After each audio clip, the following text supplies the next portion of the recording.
Hi, Jesse Durham here with you.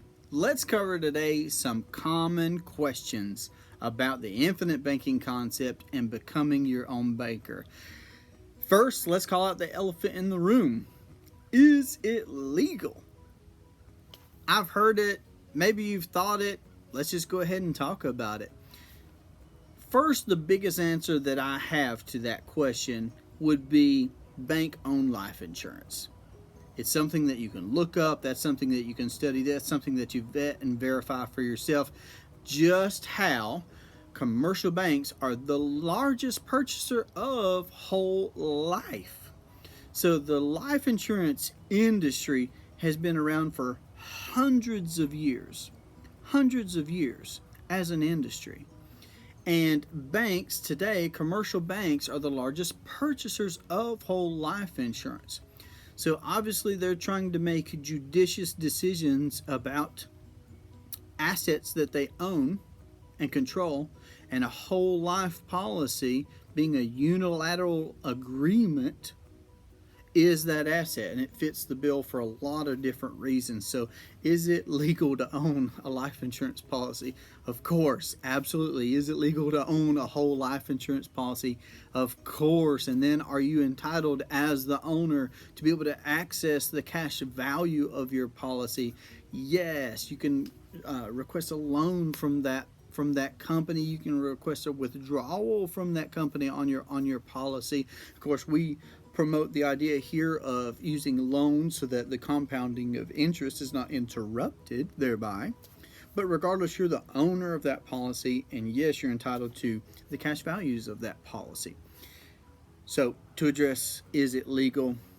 Let's look at what commercial banks are doing. Let's look at just how long the industry has been around and who all is buying these life insurance policies.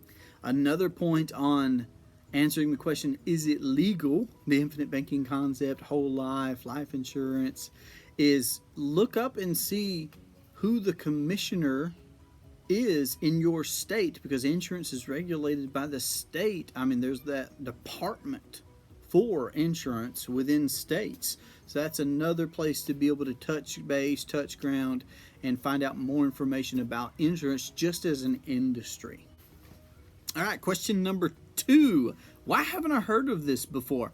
Well, really, that one is going to tie in, although I can understand it, I can relate. It's really going to tie into your background, my background. I mean, how much did we learn from our parents, grandparents, preachers, teachers, schools, whatever our background is, about assets versus liabilities? Business, investing, personal finance. I mean, just what is our background in personal growth and development? How many books have we read about the subject of wealth? There are so many things that are going to go into that, and that's going to look very, very different. There are going to be great differences and points along the spectrum of experience in answering that. But why haven't I heard of it before? I mean, just in general, I'm going to ask all of us to question our background, how much effort, how much time, how much direction we've received in pursuing knowledge in wealth and all these other different things. And then ultimately, of course, the originator, the conceiver, the inventor of the infinite banking concept is R. Nelson Nash. And he's only had his book out for a certain number of years. You know, sadly, he's passed now, but you know, we have his works to be able to read behind, Becoming Your Own Banker, and then his second book, Building Your Warehouse of Wealth. They have published dates. They've not been around as long as the insurance industry, for example. He wrote his book, I believe it was first edition in 2000. I first read it in 2015. So there'd already been 15 years that had gone by, and I had that same question myself. Why have I not heard of this before now? Well, I mean, there just came a day when the book was written and published and available to the general public from what Nelson had conceived and written. Now, question number 3. Now, this question is actually a little bit more of a statement. The statement of, I wish I'd seen this 10 years ago, 20 years ago, 30 years ago. And that's not so much a question, but it's very common. I know that I had a moment myself of wishing that I had seen this information 5 years earlier than I did, 10 years earlier than I did. I feel like I might not have made certain mistakes. I might not have been open-minded enough to be able to have seen it and noticed it and paid attention then either. And that I don't know. So I would say that everything happens for a reason, and that there's a season and a time for everything. But even if we walked past those concepts, we could arrive and say that regardless, when we have been exposed to the idea of becoming our own bankers, we have a couple of options. We're either going to use it and apply that knowledge, or we're not. Much like we're either going to continue to live or die. So, and those are just very, very practical statements that I'm trying to make to get us to reflect and say, if it's a good idea today, it's going to be a good idea tomorrow, yesterday, sure, either direction.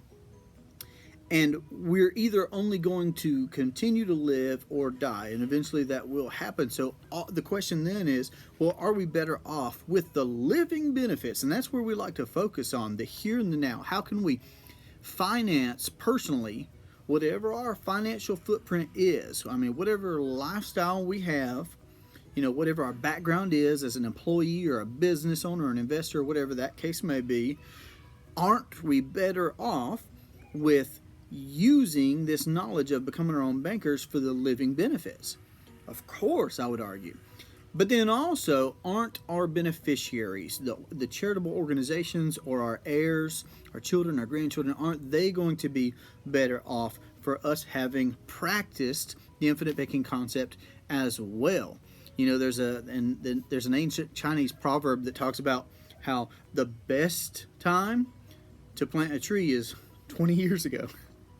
But the next best time is today. I mean, we could either lament the time that has gone by when we weren't aware of this information and we weren't implementing being our own bankers, or we can take into account that we do have access to this information now.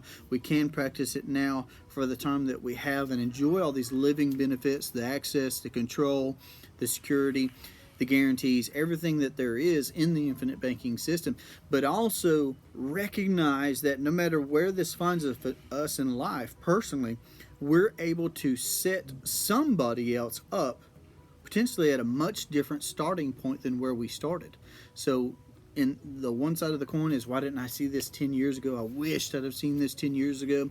Well, also, we got to think of just how far ahead we could be placing our heirs, for example.